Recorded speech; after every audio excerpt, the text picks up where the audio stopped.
from London, this is The World Today. Hello, I'm Jamie Owen. Welcome to the programme. Our top stories: China and Russia commit to stronger ties as President Xi Jinping meets Russia's Foreign Minister Sergei Lavrov in Beijing. Our other headlines: Israel says the date is set for its ground assault on Rafah, despite increasing pressure and warnings from the international community. Flimsy and rushed, Germany's response to the United Nations top court following allegations of aiding genocide in Gaza. And Egypt says its tourism industry is bouncing back despite the conflict across the border in Gaza. China and Russia have committed to stronger ties as President Xi Jinping met Russia's Foreign Minister Sergei Lavrov in Beijing. President Xi said China supports Russia's development path and efforts in fighting terrorism. He also said Beijing is willing to work closely with Moscow on BRICS and the Shanghai Cooperation Organization. Lavrov says deepening relations with China is a top priority. Lavrov also met his Chinese counterpart, the Foreign Minister Wang Yi, during his visit to Beijing. Wang stressed the need for the two countries to practice multilateralism. Sergei Lavrov says Moscow is willing to deepen cooperation with Beijing in areas including the economy and trade. The two sides also spoke about the conflicts in Ukraine and Gaza.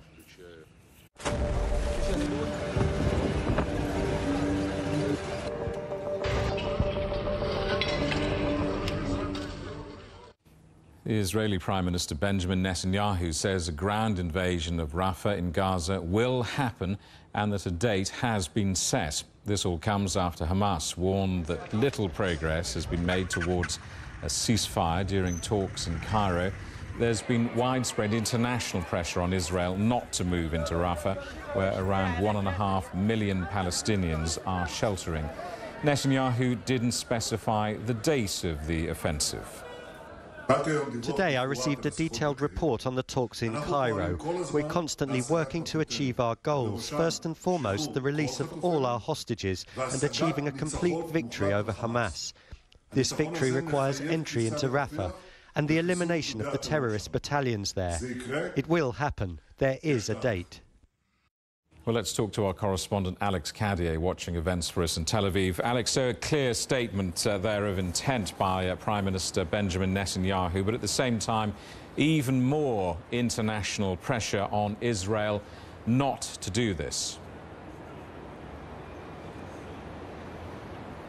Yeah, and we had that position reiterated by Prime Minister Netanyahu just in the last half hour, Jamie. He was meeting with IDF recruits, new soldiers to the Israeli Defense Forces, saying we will complete the elimination of Hamas's battalions, including in Rafah, adding no force in the world can stop us. A very clear message from Prime Minister Netanyahu, who, as you said, is under international pressure. We've seen France, the United States, some of Israel's closest allies saying an operation in Rafah without the evacuation of civilians would be a catastrophe, would be a disaster. But Prime Minister Netanyahu is walking somewhat of a political tightrope because he's under a lot of pressure internationally not to have an all-out operation in Rafah. He's also under a lot of political pressure domestically to have an operation in Rafah.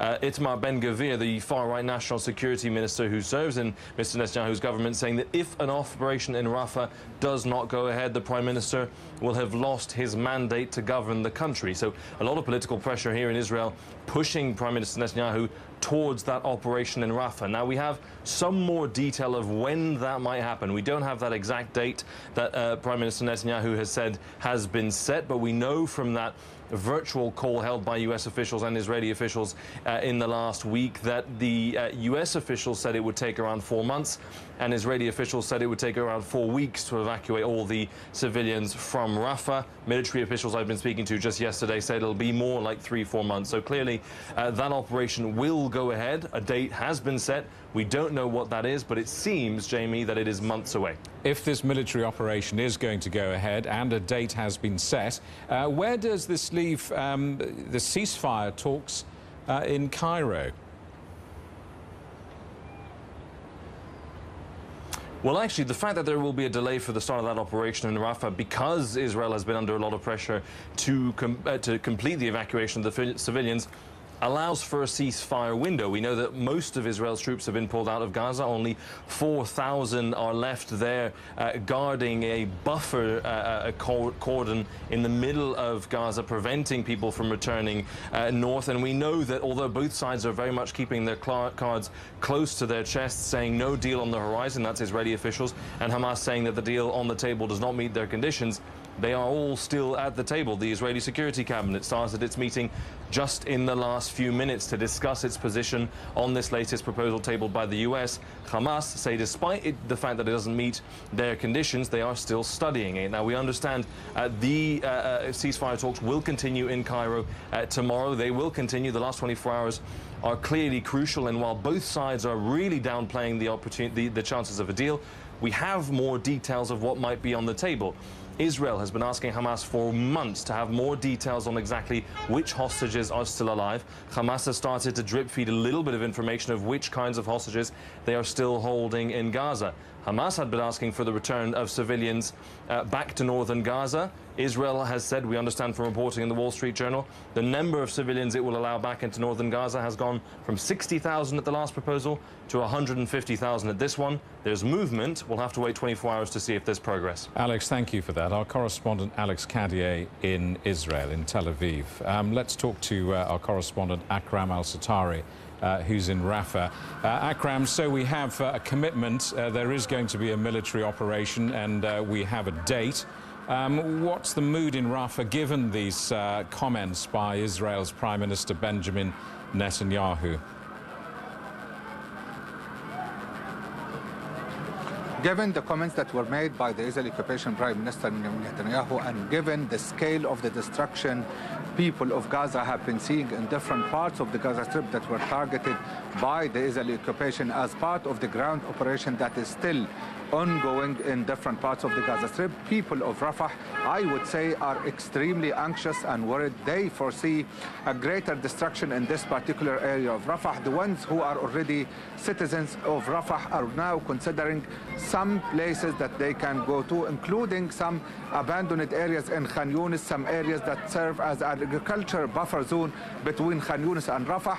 Overall fear and overall panic because of those statements, and they understand that Israel has done massive destruction to the infrastructure, people and places in different parts of Gaza, in different parts of the Gaza Strip, and they are also aware that if the Israeli Prime Minister is saying they are going to do that, he is going to do that, and the Israeli army is going to target their area. Some of the people who are internally displaced, who moved to Rafah from the Gaza Central area and from Khan Yunis, are already moving back and returning to Khan Yunis and Gaza Central area. Tens of thousands of people moved from Rafah area in the last 3 days in the hope that they would escape the looming ground operation in Rafah area.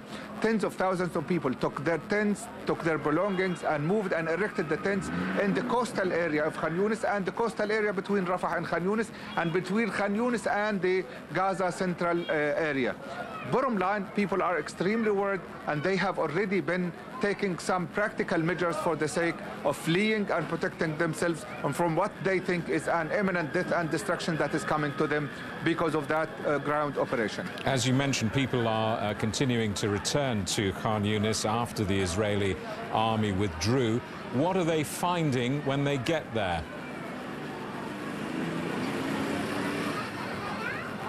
I was one of the people who returned to Khan Yunis, by the way, and I was planning to check my apartment, my home, and my family's home.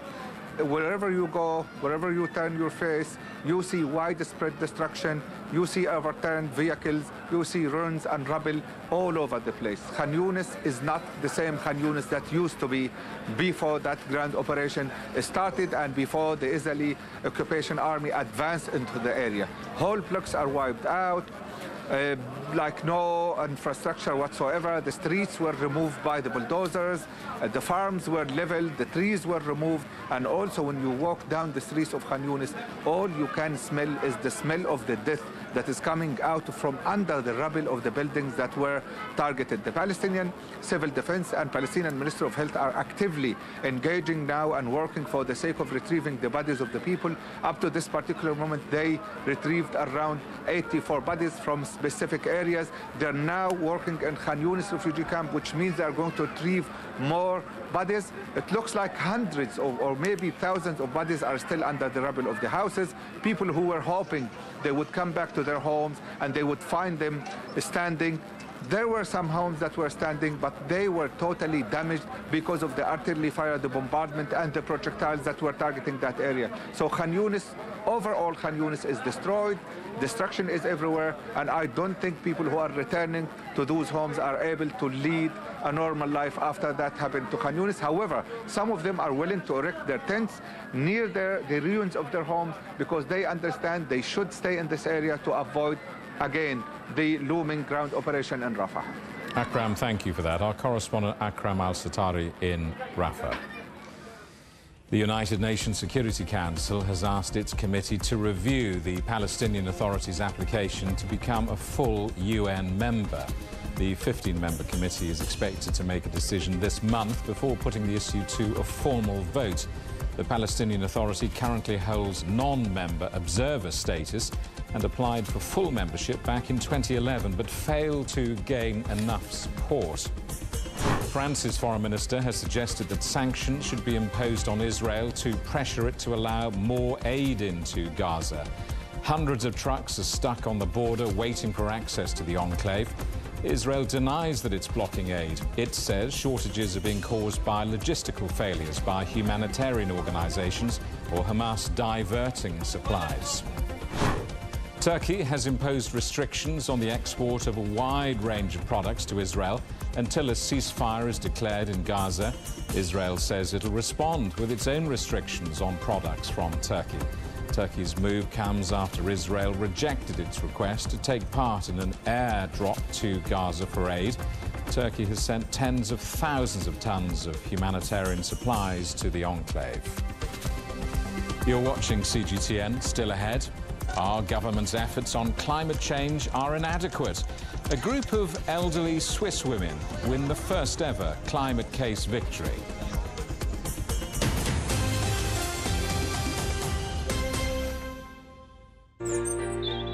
Ever wondered what's the difference between a bear and a bull market? Where are the cash cows? And who are the lame ducks?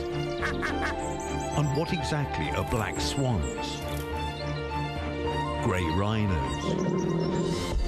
And unicorn companies? Make sense of it all with Global Business, only on CGTN. I think it should be more global cooperation. I would like to hear more the voice of the developing countries. Globalization has lifted more than 1 billion people out of poverty. The green transition has to happen. It's a necessity. Well, China and the United States are important powers in the world. What unites us is much more than what divides us. And I believe China is committed to this agenda. Join me, Juliet Mann, to set the agenda at these times every weekend on CGTN.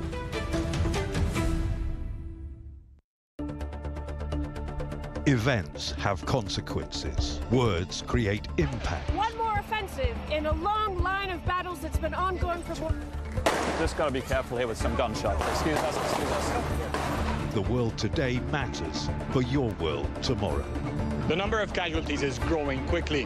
Why, this is one of the hardest hit towns in the region. The world today, every day on CGTN.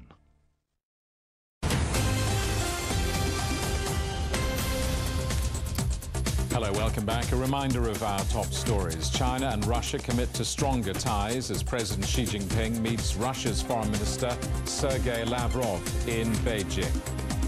Our other headlines: Israel says the date is set for its ground assault on Rafah, despite increasing pressure and warnings from the international community. The United Nations top court has been hearing a second day of arguments in a case about Germany's support for Israel's military operation in Gaza. Nicaragua is asking the court to impose measures stopping Berlin from supplying weapons, arguing that it's facilitating genocide, something that Germany denies. Well, our correspondent Trent Murray is in The Hague watching the case for us. Trent, Germany presenting its defence today. Just talk us through what the lawyers are saying there.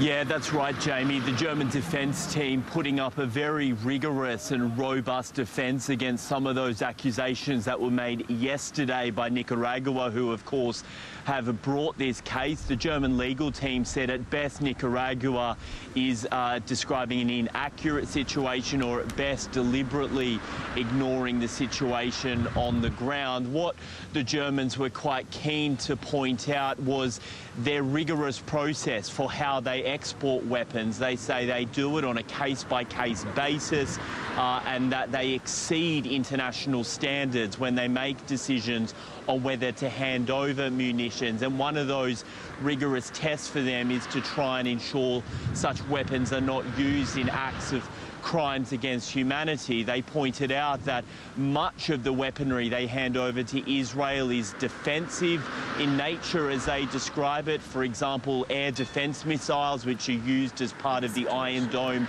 air defense system in order to try and to intercept incoming missiles. And they said just one example of that is the fact since October of last year, when this conflict began, they have not exported any artillery shells or munitions which could be used to target civilians. Now, we know, of course, that Nicaragua itself did bring some quite rigorous claims to this court yesterday. They said Germany was assisting the perpetrator in crimes against humanity, that perpetrator being Israel in their view. But again, the German legal team has sought to try and just dismantle somewhat some of those arguments, saying that Nicaragua rushed this to court, and that while there was plenty of rhetoric in their legal case, they say that the legal elements needed to try and reach that high threshold for assisting in genocide, well, in the German legal team's views, those thresholds were just not met. In fact, at one point they said Nicaragua's case was, quote, flimsy. What is the extent of Germany's military support for Israel? Well, look, Jamie, it is very significant. Germany is the second biggest provider of weaponry to Israel after the United States. If you combine the US, which provides about 69%, Germany provides about 30%. So you can see between the pair of them, 99% of the weaponry that the IDF uses is brought from just those two countries. I think to give you some wider context here, in many ways, German political leaders say they feel a special responsibility to Israel. In fact, I have a quote here from German Chancellor Olaf Scholz, who has said Germany's own history and our responsibility arising from the Holocaust makes it a perpetual task for us to stand up for the security of the State of Israel. Those types of statements within the German parliament are quite common, and I think that rhetoric underpins the sort of policy decisions here which are being made to try and provide more weaponry to the IDF. But this case and I think just the general conversations and coverage surrounding it show that that support now is increasingly coming under the microscope, which moving forward could make this a prickly issue for Germany diplomatically. It's one that's certainly being very closely watched, not just at the German Foreign Ministry, but at the Chancellor's office itself. Trent, thank you for that. Our correspondent Trent Murray in The Hague. Pyramids, camels and the Sphinx are all back on the tourist trail. Tourism in Egypt is recovering after a downturn in visitors following the outbreak of hostilities in the Middle East. The country's tourism minister has been talking to our correspondent Peter Oliver. On October 12th, we sent 300 letters to the chief executives and the senior management of the companies which populate the supply chain of the Egyptian tourism products around the world. And we told them a very simple message. We understand that risks have just gone up for you on October 7th. We are here to de-risk the product for you. And we're going to work with you in partnership to ensure that we continue to get the airlift necessary for you to sell the product. And at the same time, we're going to add to our co-marketing budget so you can be able to continue to explain to your customers how Egypt continues to be safe. Now, you're promising safety, but can I ask you to elaborate a little bit more there? How are you going to ensure that people have safety when they come to Egypt? So, two things. What most people don't realize that Egypt is nearly double the size of France, Peter. And that the Gaza borders is between 300 kilometers to 1,000 kilometers from the nearest tourism city that most British tourists and other European tourists will visit. And because I like numbers, Bloomberg just ran a story a few days ago, and the title was, "Is it safe to visit Egypt?" And actually the response in the title was, "Vacationers say yes." And the quote was in the article from a Spanish data analytics company that measures on monthly basis the responses of vacationers on social media about their feelings of safety. And Egypt recorded a score of 86 out of 100. And that's the highest score, as a matter of fact, in the Mediterranean during the month of January, for vacationers in Egypt, in other Mediterranean countries around the world. So people have continued to feel safe, as they should. They have always felt safe in Egypt. It's one of the safest countries in the world, actually. And the feeling of safety inside Egypt is like no other.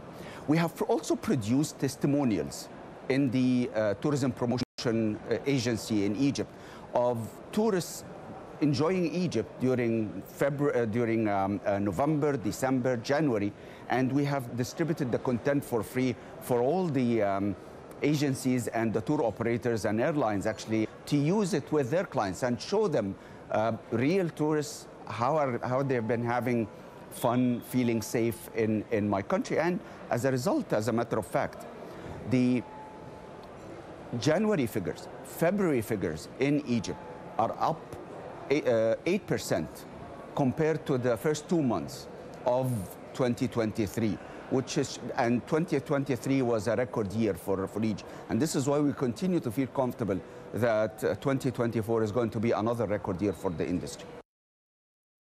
Australia has downplayed Japan's role in the AUKUS military alliance following an announcement about closer defence collaboration. A joint statement by Australia, the United States and the UK said the alliance was considering working with Japan on the second stage of its strategy. Beijing says it's gravely concerned about the plan that was stoking confrontation. It comes as Japan's Prime Minister arrived in Washington for talks with President Joe Biden. It's one of the world's biggest money laundering scandals. Now the trial of 27 people charged in connection with the Panama Papers has opened in Panama City. Among those on trial are the owners of the Mossack Fonseca law firm, the company at the heart of the 2016 secret documents leak. 11 million financial files were leaked, detailing how the world's richest people hid their assets. A group of elderly Swiss women have won their case at the European Court of Human Rights. They argued their government's efforts to combat climate change were inadequate and had put them at risk of dying during heat waves. This landmark ruling says the human rights of over 2,000 women had been violated because of Switzerland's failure to reduce greenhouse gases. But the court rejected 2 other similar cases brought by a group of young Portuguese people and another by a former French mayor. Some of the world's biggest economies and major banks have continued to finance billions of dollars worth of fossil fuel development in poorer countries, according to a report by a group of environmental campaign organisations. This is despite their commitments on climate and a G7 pledge in 2022 to stop fossil fuel development overseas. Canada, Korea and Japan were the top financiers of fossil fuels. The world has experienced record-breaking heat for a 10th month in a row. The European Union's Climate Monitoring Service says last month was the warmest March ever recorded. The main reason was human-caused greenhouse gas emissions, while other factors include the El Niño weather system.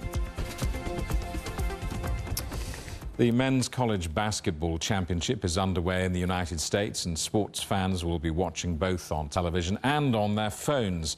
Technology has changed the way supporters watch sport, and social media is also offering athletes a chance to engage directly with their fans. Our correspondent Jim Spellman reports. A few days ago, some of us were over at Pat's house watching our basketball team play an out-of-town game on TV. This is what it meant to be a sports fan back in the day, but now technology is dramatically altering how fans engage with sports. Neil Horowitz hosts the Digital and Social Media Sports podcast. He says today, social media is a key driver of fan engagement. You used to have to maybe you call your dad on the phone and say, are you watching this, or your buddy? And now, I mean, the sports bar is everywhere. Everyone feels like they have something to say and wants to sort of go viral to some degree, but also be that person that starts a conversation. He goes Hollywood. Podcasts and social media allow players to reach fans directly. Basketball star LeBron James dominates on the court, while off the court, King James reaches well over 100 million followers. I'm LeBron James, and this is my third children's book, and I'm happy to share with you guys. Building his brand well beyond the role of traditional athlete. So many different ways now for them to reach fans, and these athletes are taking advantage of all of them because they're lucrative opportunities as well. Fantasy sports and app-based betting are driving fan engagement in new ways. So I just started sports betting recently, something new to my world. Just a way to have more on the game and be more enthusiastic about it. But there is a risk the betting will overshadow the athletics. The goal is that for teams to see gambling as a way in, and then once they get their attention, then you try to win them over. The rise of streaming services is helping fuel the globalization of sports. Leagues, teams, and players are using technology to build truly global fan bases, even in countries where their sport may not enjoy widespread popularity. These clubs, these leagues have been putting a lot of money and investing in globalizing their sport. And now that you have the more ease of accessibility to be able to watch these matches, you actually have something to deliver them and be able to give them something to engage with. As evolving technology alters the way fans engage with sports, there are challenges for teams and leagues. How do we monetize the digital fan? How do we monetize fans that may or may not watch our games, that certainly may or may never come to a game? Digital fan engagement continues to evolve as new tech like AI and virtual reality advance. The sports industry hopes that means a better and more profitable experience. Jim Spellman, CGTN, Washington. And finally, millions of people were left spellbound as a total solar eclipse passed over parts of Mexico, the United States, and Canada. This rare celestial event happens when the moon temporarily blocks the face of the sun. The phenomenon was a once-in-a-lifetime event for many of the 32 million people who live under the eclipse's path, while many others traveled from far and wide to catch a glimpse. Those who missed it are in for a rather long wait. The next eclipse over a similar area will be in 2044. We'll be back a little bit sooner than that, in half an hour, in fact, and that is The World Today. Thank you for watching. Coming up next, it's World Insight. For now, from all of the team in London, it's goodbye.